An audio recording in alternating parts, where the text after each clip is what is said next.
Welcome back to the Co-Management Commons podcast, and would like to say a quick thank you early on in 2024 for people that are checking out the podcast and listening, and so I really appreciate that. And this podcast is another good one with Dr. Myrle Ballard, who's the Chief Indigenous Science Officer with the Government of Canada. And she has a wealth of experience, and we had a really great conversation about a lot of her research that involves the use of language and its connection to biodiversity, but also the concept of three-eyed seeing that she's going to be doing more research and communication about. And I think you'll find that really insightful, and how it intersects with the idea of two-eyed seeing that many people have probably also heard about. So I think you'll find her work is very inspiring, and I look forward to hearing your thoughts on what she has shared in our podcast. So enjoy and take care. Dr. Ballard, it's really an honor to have you as a part of the Co-Management Commons podcast. And I just wanted to congratulate you right off the bat for all of the innovative work that you're doing in your community, in academia, and now within the Government of Canada, which I'm not sure a lot of people necessarily know about yet, but it really is groundbreaking work that I'm excited to see how it all evolves. So why don't we start off with welcoming you? And if you would like to take this opportunity to share a bit about your positionality and your story and what led you to this point. Great. Thank you for having me, Jamie.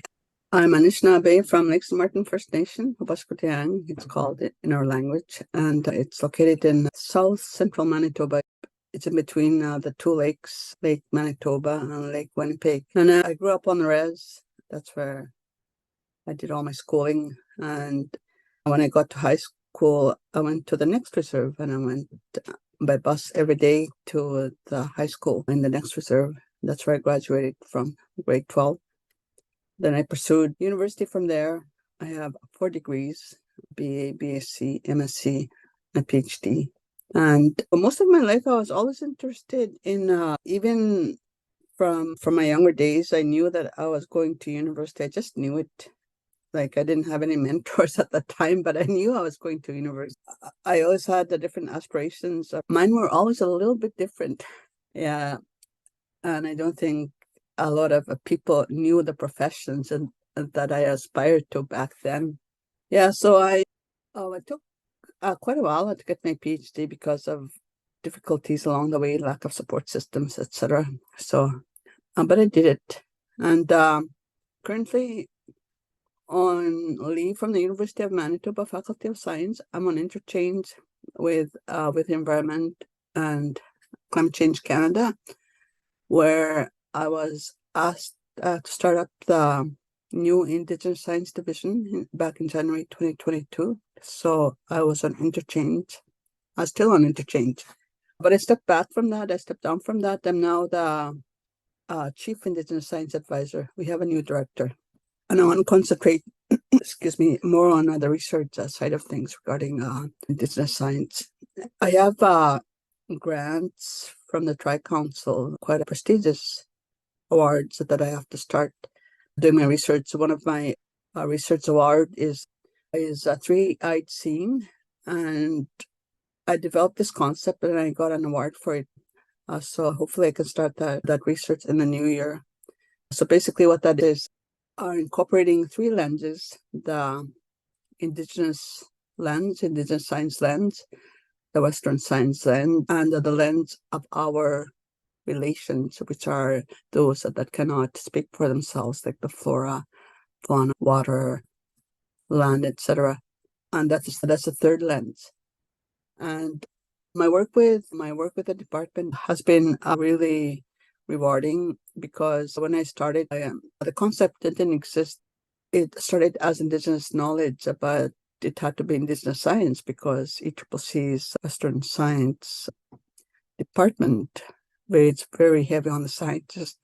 So if we want to make a difference, it has to be Indigenous science, because the knowledge of our knowledge holders, elders, when we ask about the lands, that waters, species, etc., it's about the science. They have a science. It's a knowledge, and it's no less. It's not. It's not inferior to Western science. It's more than Western science, because we knew about the science before the settlers came to Turtle Island. We had this knowledge already, and our knowledge, our science was here first, and it was our science knowledge of the land that enabled us to survive the harsh elements, cold winters, etc. The access to plants for medicines, the access to animals for food, etc. And we've started research too with the Indigenous Science Division. We've held workshops. So for example, we hosted an Indigenous ethics workshop. And what that is, the ethics behind Indigenous science, because our ethics, we don't have a word for ethics, but the way we interact with our relations is different from the way Western science interacts with, I'll say, their specimens, whatever you want to call it, their laboratories, what they research, what they investigate. So we have our ways of teachings, and a lot of them are based on the language. And it's the way we treat the ethical treatment of species is really important. And that's where I will start to develop the differences between Indigenous science, Western science, as well as addressing some whatever similarities there are, but the gaps that are there. And we can start to see what our relations are telling us, and we'll start to listen. What are we doing that tells us something? And that's the third lens. We're also, one of our students completed research regarding the clam gardens with the West Coast. And this is really important research as well, because clam gardens existed. They were formed thousands of years ago by the Indigenous Peoples. And this is a technology, it's a science, and we can learn a lot from that. We're just doing the preliminary, we did the research, and we're starting to analyze the data now. As well, too, we had a workshop on weather predictions, because climate change and weather go together. You don't have climate change without weather changes in weather. So what we did was we invited Indigenous people from across the country to meet in Ottawa. That was last month.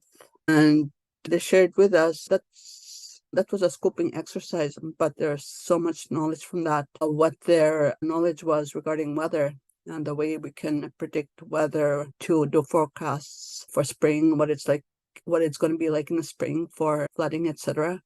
Or if there's going to be a drought, because our people know about that based on behaviors of animals, the way the weather is, etc. So we're going over the data from those workshops. Yeah, there's so much there that I don't know where to dig into, but just to say that I knew you were really busy and really productive, but when you lay all of that out there the way you just did, I don't know how you do it all.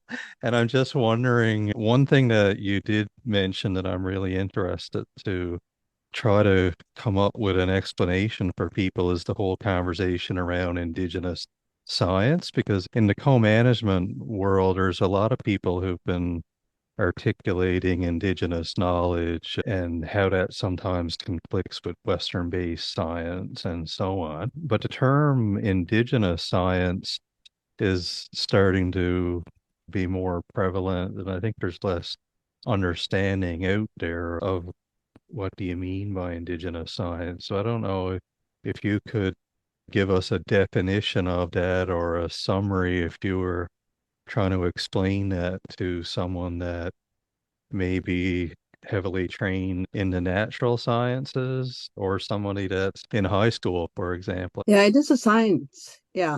But again, science. So what is science? What do we mean by science, right? So Indigenous science is different from Indigenous knowledge, traditional environmental knowledge, traditional ecological knowledge, etc. There's different terms that are used out there.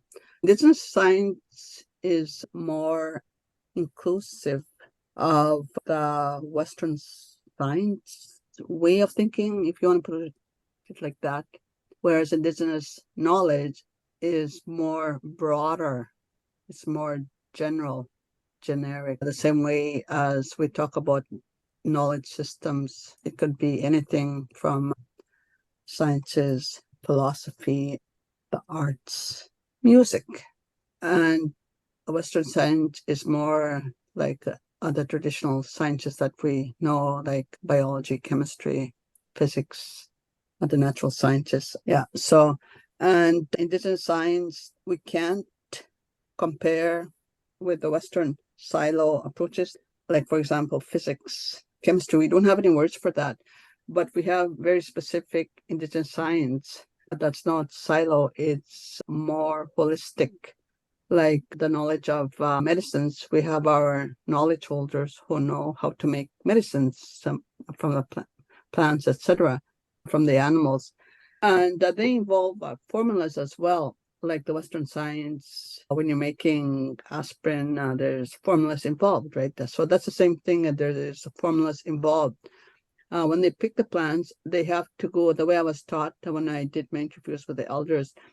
You have to select plants, whatever is you're using, far away from humans because of the contamination. Like the humans, we contaminate everything that's around us within miles and miles.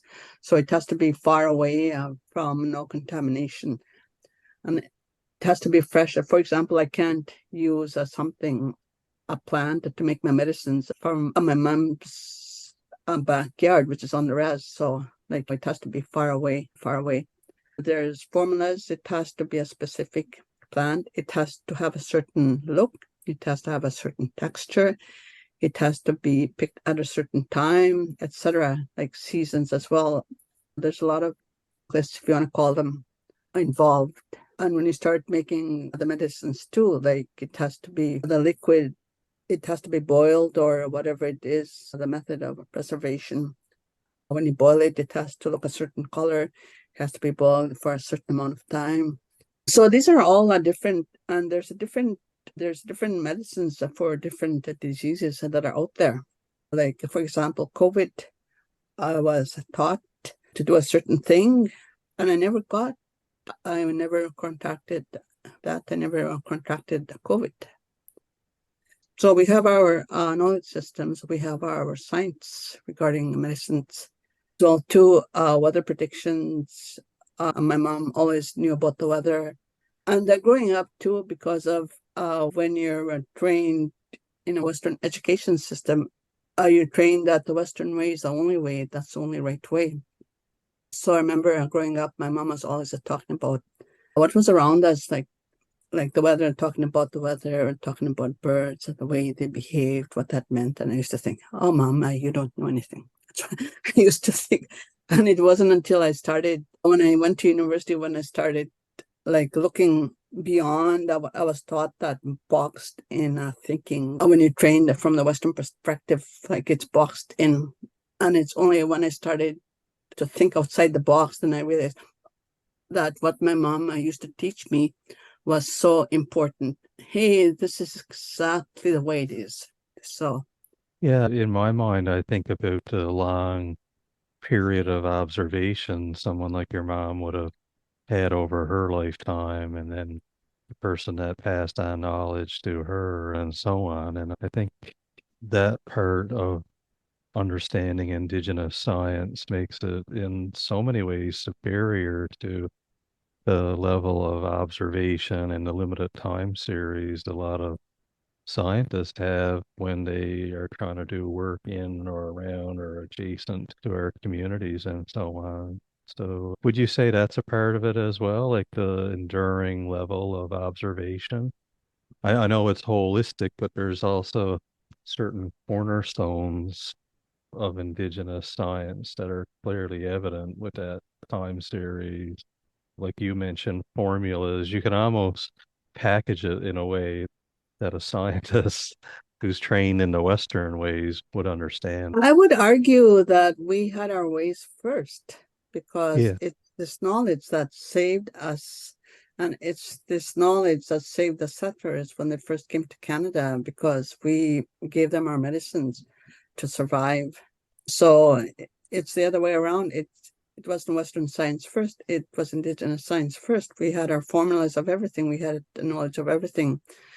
We knew of birds, migration patterns, and our languages too are really important because they're an indicator of science of the way the ecosystem is, the role of certain rivers. They have indigenous names, so these are indicative of our knowledge. Even way back before the settlers came, all of our places across the Turtle Island were named based on what the features were: landscape, the role of the ecosystem, etc.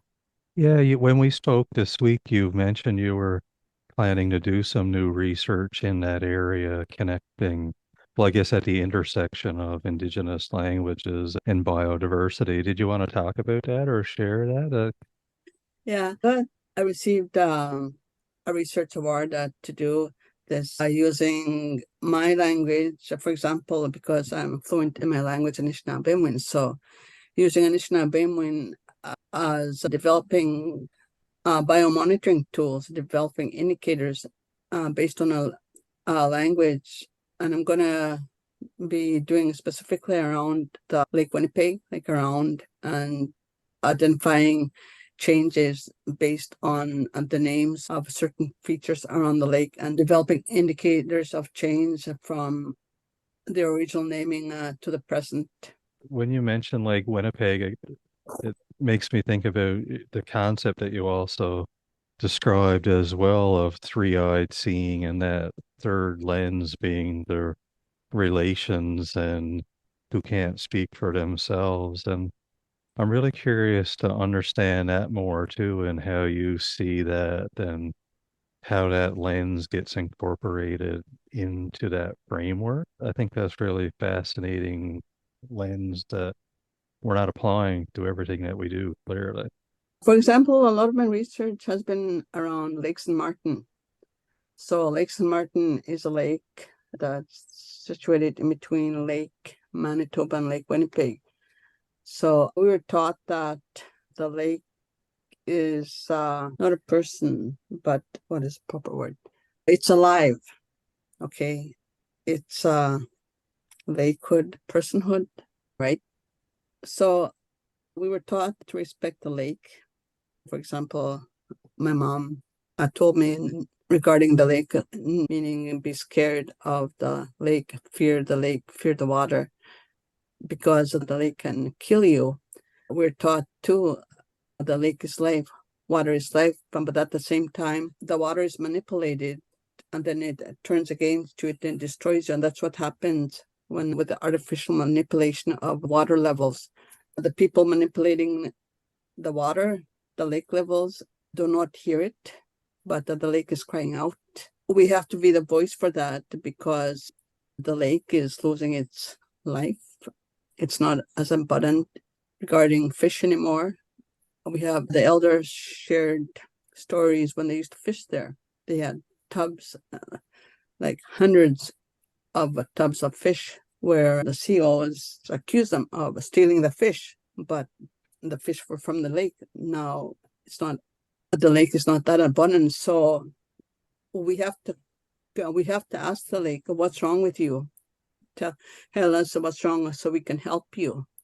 And that's the third eye. We have to be the voice for the lake.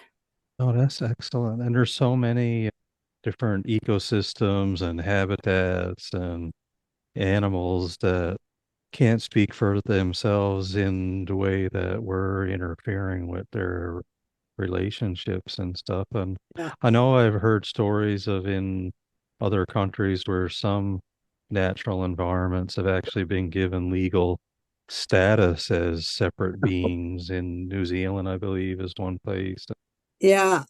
Actually, there is a river in Quebec, the Magpie River, has been given legal status, personhood, magpie. Is there a particular place in your area that you would like to see be given sort of status like that? Yeah, I would like Lake St. Martin to be given legal status because it has a rich history as well. The oral history, the elders of the area, there was battles that were fought there around the lake area. There's stories where the say that the water was just red with blood from all the people that lost their lives during the battles. Mm. So it has a lot of history as well too. Fishing, traditional activities, cultural activities, everything. And most of these are gone now because of constant flooding, like the water levels being raised, lowered. Yeah, and given that this has happened then in Quebec, and I think it's fair to say Canada is one of the more progressive countries. I know there's debate about that on any given week or whatnot, but maybe that is something that we can see more of in the future. And I guess where you're now embedded within the government of Canada, do you find that exciting or is that terrifying? I'm curious how you will infiltrate the system now, what you hope to accomplish there. It's both exciting and sometimes I don't know because I think with the type of work that ECCC is doing, I think once I start doing the research regarding three-eyed, I think it would be really helpful. Check mark indicator whether or not we are really listening to the third eye. And how are your uh, thoughts and ideas around three-eyed seeing and stuff being received so far? Like, is there a good spirit, do you feel, within the department to really dig into these topics, or do you expect that'll take some time? I think it's hard to say. I think they're almost ready. Yeah.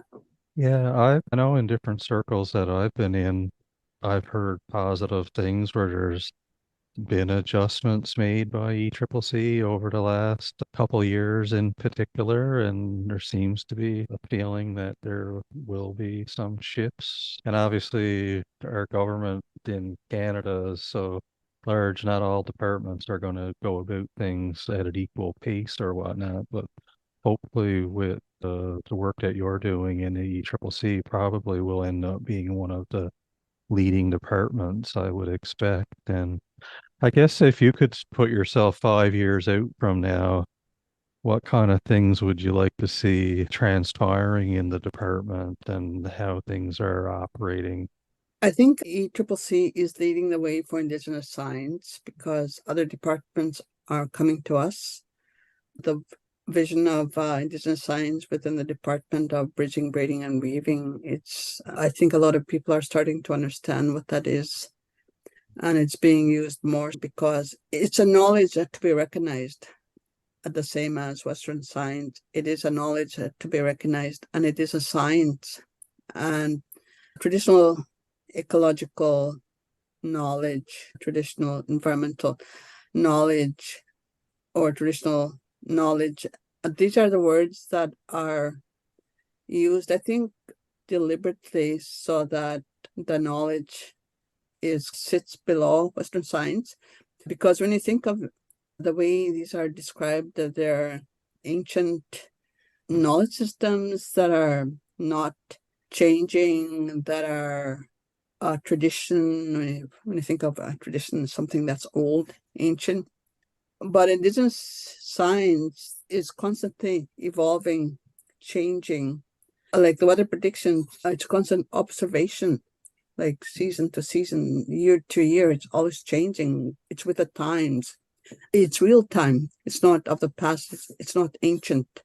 I really like the framing that you're putting on it. It is in real time, and people in communities have a lot of motivation to keep this science alive because it's a matter of community survival in a lot of cases. And nobody cares more about keeping these things alive than people that are living in the communities themselves, and how we make sure that people get that it is current and that it isn't like a thing of the past, and things have modernized like all of society, and there shouldn't be this expectation that communities with the traditional knowledge and indigenous science would look the way they did decades ago, obviously. So I don't know how to get that point across any better. One of the things that I often think about is how can we make sure that indigenous science has the influence that we would like to see it have? I know in co-management organizations, a lot of times there will be recommendations made to a minister, for example, who will ultimately end up having the final say because that's the way a lot of land claim agreements and treaties are written.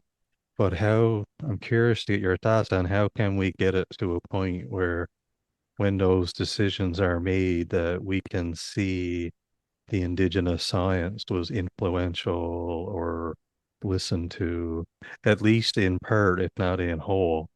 Because right there now, unfortunately, there's still some examples where it feels like the indigenous science is being shared in a good way and it looks like it's being received, but it's not always evident if it actually got put into practice. So I don't know if you have thoughts on that, on how we can really get to a point where a minister of the crown would trust the indigenous science and be willing to go in front of a mic and say, we made this decision about Lake St. Martin, for example, based on the best available indigenous science that we have.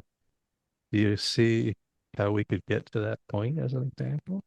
Yeah, yeah, it's going to take time because you can't change Western scientists, but you have to start with awareness. And that's what we're trying to do right now. Creating that awareness and leading by example, how the two sciences can work together. For example, when I did my research on Lake St. Martin, I used a lot of statistics, water levels, etc., and comparing the water levels, statistical analysis, and using regression. So what the graphs showed in black and white using numbers, water levels, was not really what existed on the ground that the indigenous people knew. So this is an example where Western science is not accurate in what the policymakers are using. So they have to use both of the knowledge system in order to do a better informed decisions. I didn't ask, but when you did all of your degrees, four of them, there's a lot of what disciplines did you study in? I'm curious. I don't ever ask that. When I did my master's, it was an interdisciplinary natural resources, geography, zoology, and native studies. So I did a lot about water. So I used a lot of water levels, reviewing historic water levels up to the current, and going to different water bodies, comparing the water levels, and comparing what Indigenous people knew of the land and comparing them to the water levels. It was really interesting. Stats, they only show us so much information, black and white and little lines, and the ability to interpret those lines. A lot of people don't know what the lines mean. So when I compared the water levels, say from the 50s to the present, the changes were minute, very little, subtle. So that means that there was no flood. But in reality, when you went to the people, like for example, I grew up in Lake St. Martin. We had cattle growing up. We had hay fields from my mom's house all the way up to the lake. And seeing that land change before my eyes, and everyone got rid of their cattle because there was nowhere to graze them anymore. Like the land that was over, it was changing right before my eyes, where it used to be a farming field, like a hay field from my mom's house all the way up to the shore. And we had barns there as well, barns. And seeing that landscape changing, where it was being replaced by bulrushes, swamp, marsh, where it was no longer viable. It was all wet marsh. You could see the tall bulrushes overtaking because there was water. And those are the things that are not captured when you do a water analysis. It's a strictly water, but you don't take into account the landscape that's changing. Yeah, no, it's really interesting, and I guess it makes sense that there would be a variety of disciplines in your studies because of the holistic way that you do Yeah. look at the environment and the world. And one of the things that I think sometimes that we need to push back a little bit on as well is this idea that Indigenous people maybe don't care about science, I hear sometimes, and that couldn't be further from the truth. And I think No, you're a yeah. perfect example of the way you're articulating that and how it's been a part of Anishinaabe culture there forever. But I think more pushing back and clarifying how Indigenous people do care about science and a lot would be really helpful in some of these circles. And when you were going through a lot of your academic study, I'm curious with some people that I have been working with recently, they've been all educated in colonial institutions, and we were having a conversation about, well, where do you start to try to get their minds decolonized? And I guess given your background and positionality, did you have to fight against that when you went through those institutions? Like, how did you protect against that when you were in the university system? Because you would have been probably pulled in a lot of directions. Yeah, it was never easy for me. I'm still fighting all the way. That makes sense. Yeah, for example, when I started with the faculty at the university, one of the associate deans or assistant deans said within earshot I could hear about me that I wasn't really an academic. Yeah, it's these old, I don't like to say, old academics, I'll call them, who have their way of thinking that their way is the only way of doing science. Yeah, no, I'm sorry that happened to you, and I do appreciate what you're saying. There was probably a lot of battles along the way to get through those systems, and clearly at the end of all of that, you haven't lost sight of your own community and ways, and to see all of that now coming together and blending within a federal government department is going to be really exciting to watch actually for people from the outside looking in, because if anyone can do it, it sounds like you're going to be able to stay true to who you are with all of your background and now being embedded with what's a government bureaucracy as well, and that'll have its own culture and challenges and so on. It'll be interesting to see what things are like 5 years from now. Yeah, it's really interesting. Like you asked me before what it's like regarding the work that I'm doing. Yeah, it's different from academia. I know that's for sure. But at the same time, it's really challenging, and I love challenge. Yeah. That's probably what keeps you going, is it? What does keep you going? I'm being presumptuous, Yeah. but is it the challenge? Yeah, the challenge. Yeah. Yeah, the challenge. Yeah. Nice. All right. Well, with that, I know you're very busy. I'm very grateful that you took this time to have this conversation. I didn't know if there was any kind of final comments or thoughts you wanted to share, maybe to wrap all of this up, or something that you didn't get to say that you think would be valuable for people to hear. I think for people listening in, especially the youth, I don't know if there's youth, but I think I always tell people, youth, it's so important to learn about your teachings from your parents, your elders, and if you can have that language, to Indigenous language, and the Indigenous knowledge, the Indigenous science, when they get to university, if they decide to go that path, it's going to be so valuable. But I told them, you'll never be without a job, I tell them. You are listening to the Co-Management Commons podcast. Thank you for learning about shared decision-making around valuable fish and wildlife species with Indigenous peoples in Canada. Let's all care about honoring the spirit and intent of Indigenous rights, treaties, and land claim agreements.